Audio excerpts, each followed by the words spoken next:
Kit Marlowe, dead in a bar. He might have been a spy. He might have just been an obnoxious dick.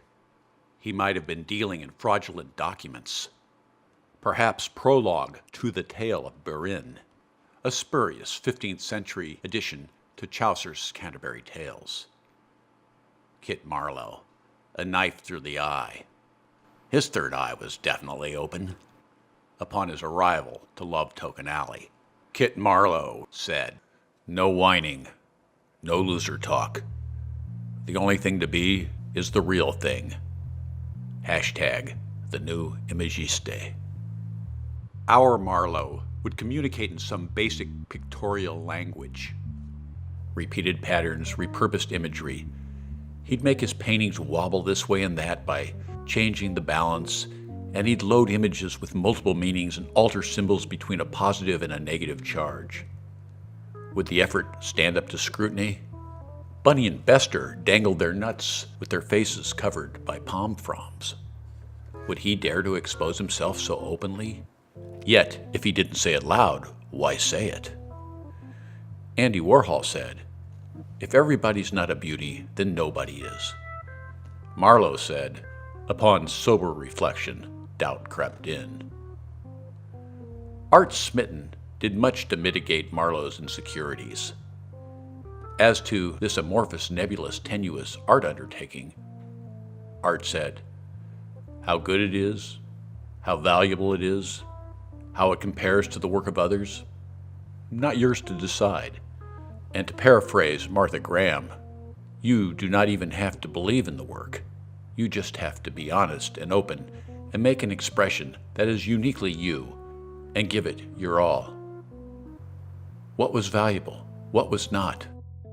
Marlowe was getting parts of a story, but much was shrouded and hidden from him, like shifting images in a kaleidoscope. Marlowe gave himself over to making totemic objects that breathed life, gave himself permission to plunge into painting headlong. He viewed what he did on the canvas as an event, an arena in which to act. This was not about representation. This was a physical action. Marlowe approached painting as a dance and worked on several pieces at a time. He never knew what would happen next. If he started with a plan, the plan often changed and the dance carried him off on its own will. He did not stop and admire. He moved on relentlessly forward.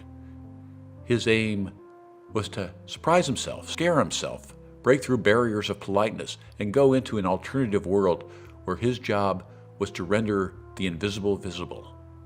Isn't this what seekers seek, what the prayerful pray for, what the secret words gurus give you to mutter are meant to elicit? Isn't this what is supposed to happen when the enlightenment seeker sits exquisitely still? Marlowe was intoxicated by thoughts of Juan Miró, hungry in his Paris apartment, staring at the cracks in the ceiling and seeing faces that would appear on his canvas the next day. Marlowe felt when he painted that he was joining a fraternity of painters that went before, that he was part of a tradition. His aim was not to do what they did. He had his own voice, his own song. He did not question, he did not judge.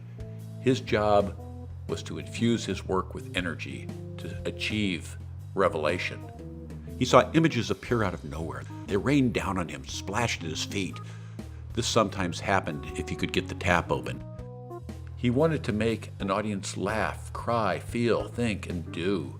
He wanted to please. As someone sensitive to design, he thrilled at the luxury of visual art. He didn't know how he'd do it, but he embraced the mission to create some artifact that someone somewhere would think is beautiful or hip or cool or provocative in some way, powerful enough that they would like it on their wall. Art that was good enough to hang with other art. Marlowe deemed it good to have appetite, desire, and even lust to make art. He was addicted to the happiness, delight, bliss, the kick of churning out something new. That's what he got as a maker of art. It was about overcoming our weaknesses, foibles, and failings to go beyond, to be more than we are. He saw a futuristic, surrealistic ballet. 5 dancers in a circle, 5 circles in a dance. Poetical, primordial, pyrotechnical, rhythmical. 5 whirlwinds whirled over the water, and it's only Tuesday, said the prophet Lepton. And we were starfish on the blue sea floor, and we were stars high in the night sky, lovers forever and evermore. Spinning, spinning, all was spinning. Back in the alley, Mr. Boots takes in the 5 a.m. blue, and he sings, "Come, let's mix where Rockefellers walk with sticks or umbrellas in their mitts, putting on the Ritz. Oh, oh, oh, I left my hat in Haiti, in some forgotten flat in Haiti. I couldn't tell you how I got there. I only know it was so hot there." What we know about the future is that it is not yet written.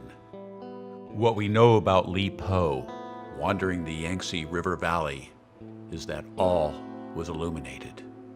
Ting, ting, ting, ding, ding, ding, the dance of the little bells. There is no end of things in the heart.